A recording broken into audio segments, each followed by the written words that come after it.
설교 본문은 욥기 37장 14절이 되겠습니다. 욥기 37장 14절을 다 같이 한 목소리로 읽어보도록 하겠습니다. 욥이여 이것을 듣고 가만히 서서 하나님의 오묘한 일을 깨달으라. 네, 아멘이라고 말해도 되나 싶은 구절이죠. 욥을 향해서 부르면서 말하고 있으니까 이 구절은 엘리후의 말이 될 것입니다. 이 말 자체만 놓고 보면 아멘을 얼마든지 크게 외쳐도 되겠지만 오늘 본문이 놓여있는 상황이나 맥락을 조금 더 따져봐야 할 것 같습니다. 자, 설교 안에서 한번 같이 따져보기로 하고요. 저는 우리가 방금 읽은 이 엘리후의 말이 포함된 욥기 35장부터 37장까지를 그대가 아느냐라는 제목으로 함께 살펴보려고 합니다. 그러니 깨달음을 얻고 우리의 삶에 그것을 적용하고자 하는 마음으로 제목을 따라 읽어주시기를 부탁드리겠습니다. 그대가 아느냐? 그대가 아느냐? 감사합니다. 자, 오늘이 이 수요 예배 때 욥기를 공부해 온 지 13번째 시간이 됐습니다. 어느새 3개월을 넘겼고 4개월째 접어들었는데요. 그동안에 해도 바뀌었죠. 참 긴 여정이기는 했는데 다행스럽게도 조만간에 끝이 날 것 같습니다. 1월 안으로 욥기를 끝낼 것이라고 생각하고 있습니다. 오늘까지 이 엘리후의 이야기를 들어보고 다음 주 그리고 그 다음 주 드디어 욥기의 침묵으로 일관하시던 하나님의 말씀이 나오니까 하나님의 말씀과 그에 대한 욥의 이야기를 확인하면 욥기가 끝이 날 것 같습니다. 자, 그러니 오늘은 지난주에 이어서 엘리후의 말을 계속해서 들어보기는 할 텐데 욥기 32장부터 37장에 기록됐던 그 엘리후의 등장과 그의 말들 중에서 지난주가 32장부터 34장까지의 첫 번째 파트였다면 오늘은 35장부터 37장에 나오는 그의 두 번째 말, 요것을 살펴보려고 합니다. 자, 35장부터 볼 텐데 35장에서 엘리후가 욥에 대해서 무슨 말을 하는지 잘 요약하고 있는 구절을 먼저 말씀드리려고 합니다. 그것은 35장 8절부터 9절이 되겠습니다. 제가 한번 읽어보도록 할게요. 그대의 악은 그대와 같은 사람에게나 있는 것이요 그대의 공의는 어떤 인생에게도 있느니라. 사람은 학대가 많음으로 부르짖으며 군주들의 힘에 눌려 소리치나 나를 지으신 하나님은 어디 계시냐고 하며 밤에 노래를 주시는 자가 어디 계시냐고 말하는 자가 없구나. 자, 우선 엘리후는 욥의 악이나 욥의 죄에 대해서는 그것이 보편적이고 일반적이지 않다, 뭔가 좀 특별하다라는 식으로 말합니다. 그대의 악은 그대와 같은 사람에게나 있는 것이다. 그렇죠? 보편적인 악이나 뭐 어떤 일반적인 죄가 아니다라는 거예요. 그런데 반대로 욥의 공의에 대해서는 뭐라고 말합니까? 그대의 공의는 어떤 인생에게도 있느니라 라고 말하면서 누구에게나 있는 것이니 너의 공의는 자랑할 게 아니야. 너의 공의는 특별하지 않아 하고 과소평가를 하고 있다, 이런 거예요. 욥의 죄와 악은 보편적이지 않고 일반적이지 않다고 하면서 조금은 크게 말하고 그의 공의에 대해서는 누구에게나 있는 거니까 자랑하지 마라고 말하면서 작게, 그렇게 이야기하고 있습니다. 게다가 욥처럼 반응하는 사람도 별로 없다고까지 합니다. 무슨 말입니까? 사람들은 보통 학대 가운데 있고 또 자신들을 억압하는 군주들의 힘에 눌려 있을 때 소리를 지르고 부르짖어. 그렇다고 해서 욥 당신처럼 나를 지으신 하나님이 어딨냐? 그가 어디에 계시냐고 말하는 사람은 없구나, 없다, 이렇게 말하는 거니까 욥 당신의 반응은 참 특이해. 다른 사람이랑 달라. 이런 식으로 말하는 겁니다. 한마디로 당신은 이상한 사람이야. 이렇게 말하고 있는 구절이에요. 그러니까 욥같이 그 이상한 사람이 하는 말이니까 그의 말들은 매우 헛되고 이상한 말들이 되겠죠. 그래서 그는 16절처럼 말을 합니다. 욥이 헛되이 입을 열어서 지식 없는 말을 많이 하는구나. 헛되이 입을 열어 지식 없는 말을 그것도 그냥 하는 게 아니라 많이 한다라고 그를 평가하고 폄하합니다. 그러니 엘리후에게 욥은 어떤 사람이겠습니까? 다른 말 할 것 없이 스스로를 좀 더 살펴야 하는 그런 사람인 거예요. 남에게 뭐라 할 게 아니고 또 그렇다고 하나님을 원망하든 말할 게 아니라 스스로를 정확하게 좀 들여다봐라. 스스로를 정확히 알아야 하는 그런 사람인 거예요. 욥은. 게다가 그가 지식이 없이 헛된 말을 하고 있으니 욥이 말하는 하나님이 옳을 리가 없겠죠. 엘리후에게는 그렇습니다. 그러니 다시 말해서 욥은 지식도 없고 그래서 가르침이 필요하다고 생각을 했겠죠. 네. 이렇게 생각하는 엘리후가 속으로 자기 자신이 생각하는 하나님을 말해야겠다. 내가 생각하는 하나님을 말해야겠다. 좀 가르쳐 줘야겠다. 이렇게 생각하게 된 겁니다. 이러한 기본적인 생각을 갖고 있기 때문에 36장에 가서는 다음과 같은 말로 시작을 해요. 36장 2절입니다. 나를 잠깐 용납해라. 내가 그대에게 보이리니 이는 내가 하나님을 위하여 아직도 할 말이 있음이라. 자, 지금 읽은 이 구절에 주목해야 되는 것이 두 부분이 있죠.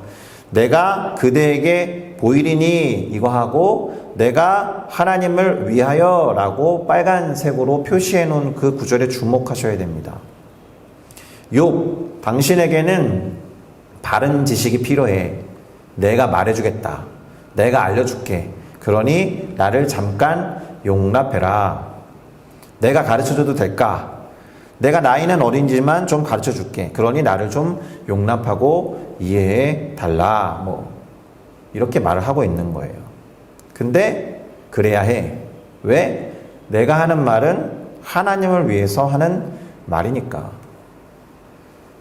정말 엄청난 의인이 한 명 등장했습니다.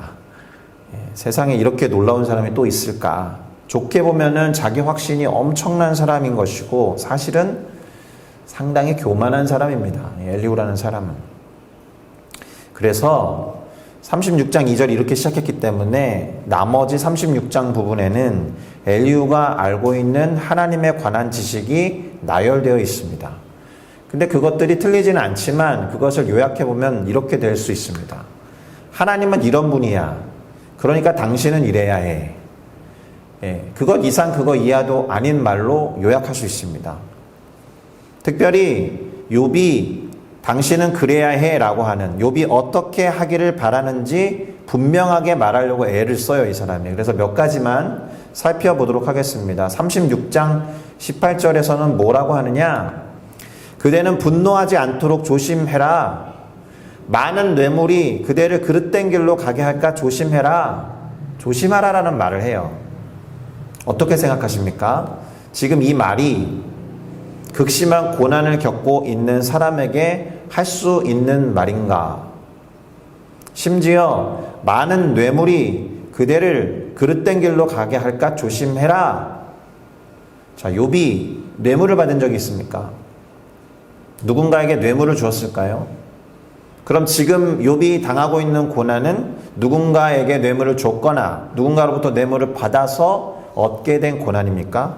그의 그런 죄악으로 맞이한 그런 고난이라고 말하는 겁니까? 그리고 힘들어서 감정을 표현한 것이 과연 분노였을까요? 20절과 21절도 이어서 읽어보도록 하겠습니다. 그대는 밤을 사모하지 말라. 인생들이 밤에 그들이 있는 곳에서 끌려가리라. 삼가 악으로 치우치지 말라. 그대가 환난보다 이것 악을 택하였느니라. 악으로 치우치지 말라라고 말해요. 심지어 그것을 욥이 선택했다라고 봅니다. 이 사람은. 악을 선택했다고 하니까 욥은 명백히 악인이겠죠. 그러니 악을 선택할 것이 아니라 하나님을 선택해야겠죠. 그렇게 강권적으로 권면하고 있습니다. 그래서 24절처럼 조언합니다. 하나님을 선택하라는 의미에서 그대는 하나님께서 하신 일을 기억하고 높여라. 하나님이 하신 일을 잊지 말지어다. 인생이 그의 일을 찬송하였느니라. 제가 이 구절을 읽는 순간 어떤 느낌이 왔냐 하면 이거 내가 평소에 진짜 많이 했던 말인데 죄나 악에 신경 쓸 것이 아니라 하나님께 집중하게 되면 죄나 악으로부터 자연스럽게 멀어지게 됩니다. 이런 이야기 많이 했잖아요, 제가. 그리고 하나님과 교제하고 그분을 높이고 찬양하다 보면 자연스럽게 하나님과 친밀해질 것이다. 그러기 위해서는 그분이 하신 일, 그것을 잊어버리지 않고 기억하며 고백할 수 있도록 잘 알고 있어야 합니다. 이런 이야기 많이 했잖아요, 평소에. 그러니까 사실은 틀린 말은 아니라는 거죠. 틀린 말은 아닌데 그럼 뭐가 문제냐? 저와 같은 이야기를 엘리후도 했고 엘리후의 이야기를 저도 했는데 그러면 이 장면에서 뭐가 틀렸느냐? 뭐가 잘못됐느냐? 엘리후가 하나님에 관한 지식을 알고 있는 것까지는 좋은데 어떻게 활용하고 있는지를 봐야 한다는 거예요. 판단과 비판을 하고 그것을 가르치는 용도로 사용하고 있다는 겁니다. 자, 그런데 엘리후가 이런 맥락으로 계속 이야기를 하는 게 어떻게 보면 당연해 보여요. 무슨 말이냐 하면 제가 지난 시간에 엘리후가 생각하는 고난의 이유, 그거에 대해서 말씀드린 것을 기억하실 겁니다. 세 가지로 요약해드리면서 세 번째에 해당하는 것인데 하나님이 어떤 사람으로 하여금 뭔가를 가르치시고 교훈과 깨달음을 주시면서 그 누군가를 바른 길로 인도하시기 위해서 가끔씩 고난을 활용하신다. 그런 이유에서 고난이 주어지기도 한다라고 엘리후가 생각했다라고 말씀드린 바 있습니다. 그렇죠? 그러니 지금 욥이 당하는 고난은 가르침과 교훈 그리고 깨달음을 얻기 위해서 주어진 것이기 때문에 엘리후로서는 하나님을 위해서 자기가 하는 말을 욥이 듣고 가르침과 교훈을 얻어서 바른 길로 가야 한다고 생각하니까 계속 명백한 지침을 주면서 이렇게 해라 라고 교훈적인 이야기를 끊임없이 하고 있는 것입니다.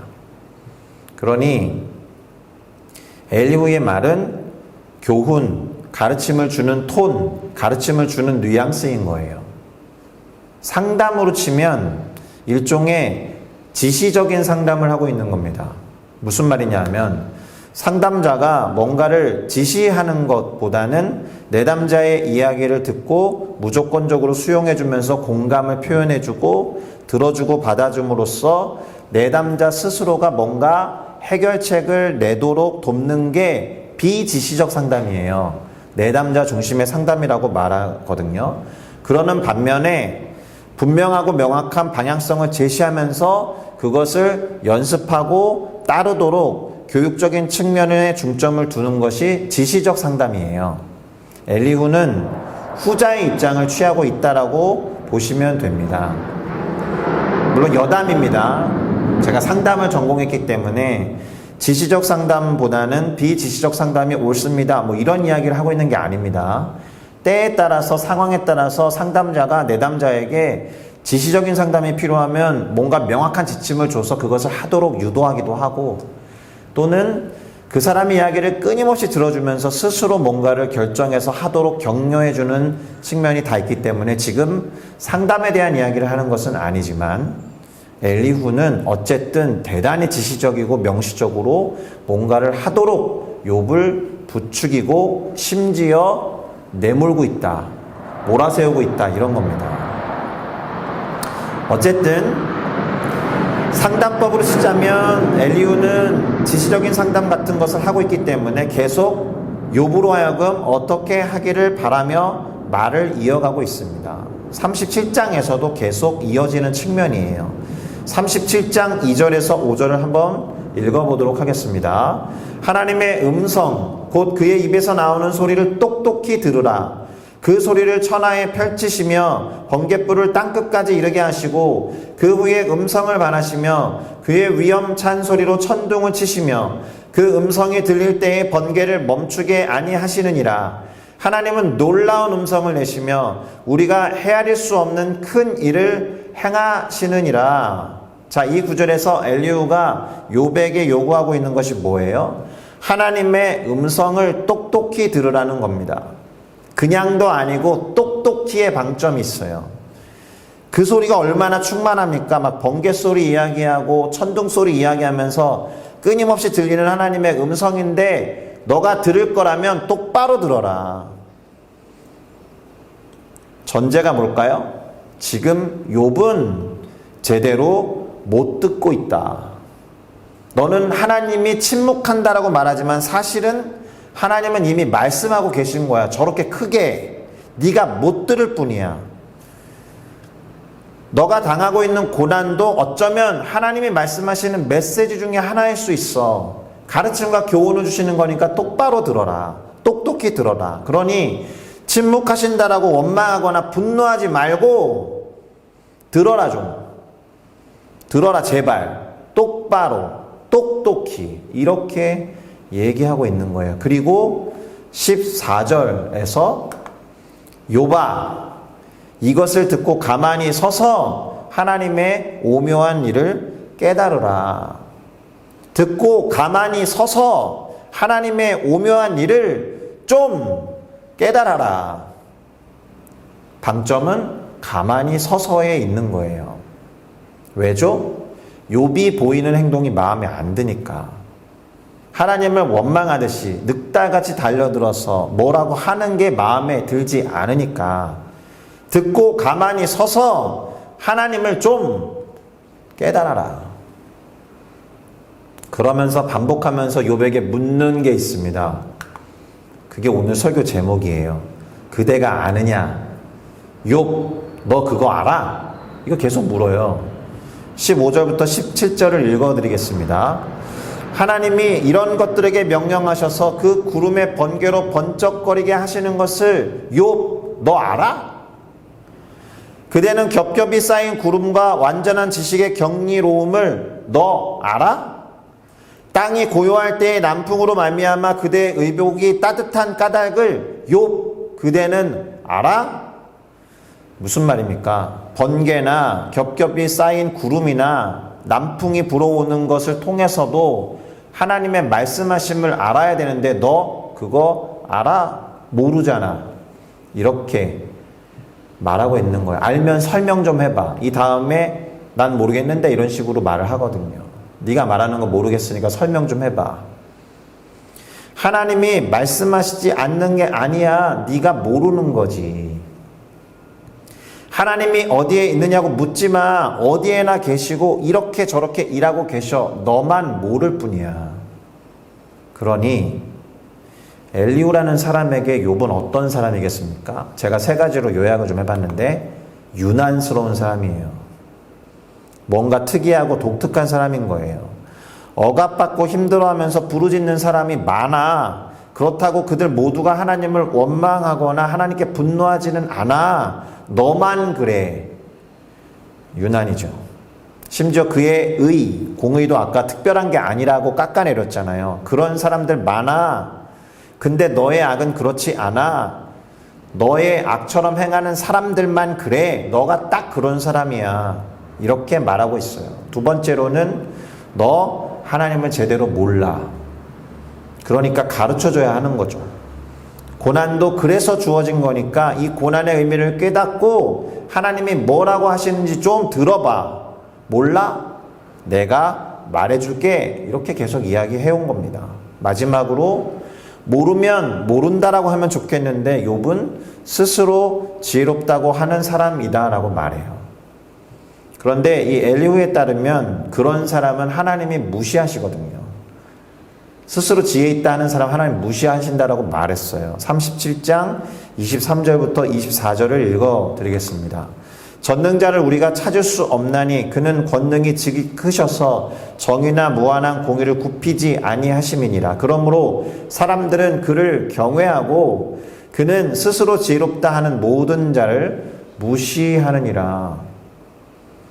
스스로 지혜롭다 하는 모든 자를 무시하시기 때문에 욥이 스스로를 계속 지혜롭다라고 하면 무시하실 거야. 그러니 침묵하시는 것처럼 느껴지는 게 당연하지. 무시하는 거니까.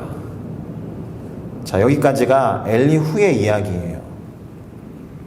이 사람이 앞선 친구 세 사람에 비할 때 마지막에 등장을 했기 때문에 뭔가 좀 셉니다. 좀 세고 강렬해요. 대단히 맹랑합니다. 그리고 말씀드렸듯이 틀린 말을 하고 있지는 않아요. 그가 말하고 있는 하나님에 관한 지식이 틀리지 않다는 겁니다. 그러나 대단히 욥으로서는 몰아세움을 당하는 듯한 느낌을 들었을 거예요. 그래서 그랬는지 이렇게 길게 말하는데 욥이 아무 말도 하고 있지 않고 다음 주에 살펴볼 텐데 듣고 계시던 하나님이 등장합니다. 자, 그럼 우리는 어떤 생각을 해봐야 할까요?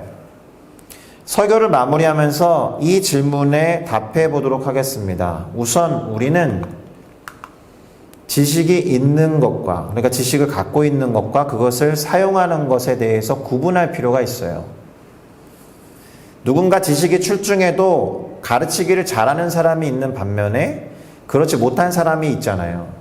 그런 걸 보면 그것을 사용하고 활용하는 것은 별개의 문제일 수도 있다는 생각이 듭니다. 지식이 있는 것과 그것을 사용하고 활용하는 것은 별개일 수 있다. 자, 오늘 엘리후는 그가 가진 지식으로 욥을 대단히 다그칩니다. 욥을 대단히 몰아세우고 있어요. 사실은 듣고 있는 내내 어쩌면 숨이 막힐 수 있을 정도입니다. 그래서 대단히 아쉬워요. 엘리후의 이러한 태도가. 엘리후는 자신이 아는 것을 다른 사람은 모를 거라고 생각하는 사람처럼 말해요. 얼마나 교만합니까? 욥은 내가 알고 있는 것을 지금 몰라. 그렇게 단정하고 있다는 거예요. 그러니 그걸 모르니까 이렇게 고난을 당하고 있지. 그래 놓고 안다고 말해? 하나님이 무시하실 거야. 침묵하신다라고 말하겠지. 하나님이 그런 분이 아닌데? 이런 식으로 계속해서 말합니다. 우리가 살펴본 바와 같이. 그러나 우리는 이렇게 생각하고 질문을 던져볼 필요가 있습니다. 하나님에 관한 지식이 넘쳐나고 또 그것이 틀리지 않는다라고 해도 그것으로 만약 누군가를 다그치거나 몰아세우신다면 그것이 아무리 하나님을 아는 지식이라고 해도 그 지식이 과연 올바른 것일까? 적어도 그 사용이나 활용에 있어서만큼은 틀린 것이 아닐까? 이런 질문들을 던져보셔야 합니다. 엘리후는 지금 그런 것을 우리 가운데 보여주고 있는 겁니다. 아쉽게도 이런 측면으로 볼 때 엘리후는 하나님을 아는 지식을 잘못 사용하고 있는 예에 해당합니다. 그래서 결론으로 이런 이야기를 해보려고 합니다. 아는 것과 믿는 것, 하나님을 아는 것과 그분을 믿는 것, 그 신앙 사이의 관계를 말해보고 싶습니다. 지난주에 주일예배 마치고 어느 분이랑 대화를 좀 오래 하게 됐습니다. 하나님에 관해서 잘 몰라서 신앙이 아직 많이 어리다, 부족하다 이런 말씀을 자주 하시더라고요. 그러나 정말 그런지 제가 잘 모르겠습니다 이렇게 대답했습니다. 오히려 이렇게 말해야 하는 게 아닐까요? 하나님에 대해서 많이 안다고 그것이 신앙의 성숙을 의미하는 건 아닙니다. 성경에 관한 지식, 성경의 내용을 많이 안다고 그것이 신앙의 성숙과 성장을 말하지 않아요. 물론 신앙의 성숙과 성장을 위해서 성경을 읽고 하나님에 대해서 알아가셔야죠. 그런데 그런 거 아십니까? 불신자들 중에서 웬만한 성도들보다 성경을 더 많이 읽은 분들이 있어요. 심지어 성경을 깊이 공부하는 분들이 있습니다. 이유는 믿고 싶지 않아서 믿는 사람들을 뭐라고 공격하려고 하는 무신론자들이 있단 말입니다. 신앙인들을 혼내주려고 성경을 깊이 파는 사람들이 있어요. 심지어 자, 그런 걸 보면 성경에 관한 지식, 하나님에 관한 지식이 꼭 신앙 수준을 말해주는 것은 아닐 것이다. 그러니 하나님을 아는 지식이 혹시라도 좀 부족하다고 해서 그것이 신앙의 미성숙을 의미하는 것도 아닐 겁니다. 오히려 그래서 하나님을 알고 싶습니다라는 그 갈망의 어떠함이 그분 신앙의 어떠함을 표현해 주는 거라고 생각해요. 신앙은 갈망이니까. 제가 하나님을 잘 모릅니다. 그래서 하나님을 알고 싶습니다. 라는 정직한 고백을 누군가가 할 수 있다면 그분의 신앙은 정말로 제대로 하고 있는 신앙이다라는 확신이 있어요. 다시 말씀드리지만 하나님을 믿고 또 하나님을 경험하면서 그분에 관한 지식이나 지혜도 함께 늘어갈 것이라고 믿습니다만 지식이 반드시 신앙을 담보하지는 않아요. 성경은 오히려 그것을 함께 하라고 말씀하십니다. 에베소서 4장 13절부터 15절인데요. 한번 같이 읽어보겠습니다. 우리가 다 하나님의 아들을 믿는 것과 아는 일에 하나가 되어 온전한 사람을 이루어 그리스도의 장성한 분량이 충만한 데까지 이르리니 이는 우리가 이제부터 어린아이가 되지 아니하여 사람의 속임수와 간사한 유혹에 빠져 온갖 교훈의 풍조에 밀려 요동하지 않게 하려 함이라. 오직 사랑 안에서 참된 것을 하여 범사에 그에게까지 자랄지라. 그는 머리니 곧 그리스도라. 아멘. 이 구절에 대해서는 아멘을 크게 외쳐야 하는 거예요. 아까 엘리후의 말에 대해서는 고민이 돼야 되는 것이 맞고, 자, 하나님의 아들 곧 우리 주 예수 그리스도를 믿을 뿐만 아니라 아는 것에 하나가 되어서 온전해지라고 사도 바울이 요구하고 있어요. 그것이 장성한 분량에 이르는 것이다 라고 말하면서, 그래야 어린아이처럼 다른 것에 흔들리는 일이 없을 테니까. 그런데 이 구절에서 궁극적으로 중요한 것을 마지막에 적어놨잖아요. 오직 사랑 안에서, 그 모든 것들을 사랑으로 하라는 거예요. 알미나 어떤 지식을 적용하는 데에도 마찬가지겠죠. 사랑으로 해야 하는 거예요. 그것이 없다면 결코 장성한 분량에 이를 수 없는 겁니다. 온전한 사람을 이루지 못해요. 범사의 그 곧 예수 그리스도에게까지 자랄 수 없어요. 사랑으로 하지 않으면. 아쉽게도 오늘 본문에서 만나봤던 엘리후에게 사랑이 부족했던 것 같습니다. 본인은 또 아니라고 말할 거예요. 마무리하겠습니다. 신앙이 있다면 예수님께서 가르쳐 주신 것처럼 다른 이를 사랑하고 품어야 해요. 힘들고 어려운 사람을 공감하고 이해해 줘야 한다라는 거예요.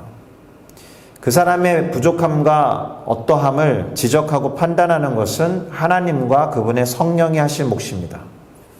물론 죄인이라는 것을 인정해야 구원의 기회가 있기는 합니다.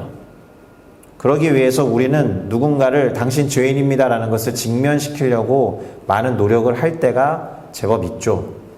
그러나 그 방법마저도 잘 고민하고 신경 쓰고 고려해야 한다는 거예요. 직면시키는 것도 우리의 노력으로는 되지 않을 테니까.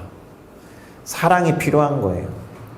사랑으로 누군가를 이해하고 받아주면서 공감해주고 안아주면 그 사람이 뭔가를 깨닫게 될 것입니다. 언젠가 사랑이 열매를 맺게 될 거다라는 말입니다. 그러니 사랑하는 여성교회 성도 여러분, 사랑을 합시다. 사랑으로 좀 품어줍시다. 사랑으로 가르쳐주고 기다려주자는 말이에요. 사랑이 결실을 맺으면 그 누군가가 옳고 그른 삶을 살아가는 것이 그것을 알아가는 것이 그렇게 어렵지 않을 거예요. 우리는 사랑 이전에 옳고 그름을 가르쳐 주려고 애를 많이 써요.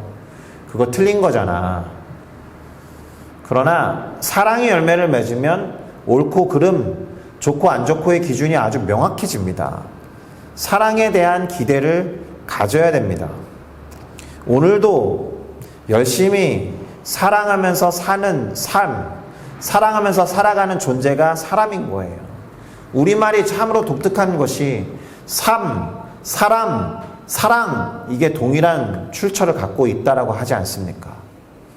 그것이 우리들의 모습이기를 예수님의 이름으로 축복하고 축원합니다. 할렐루야.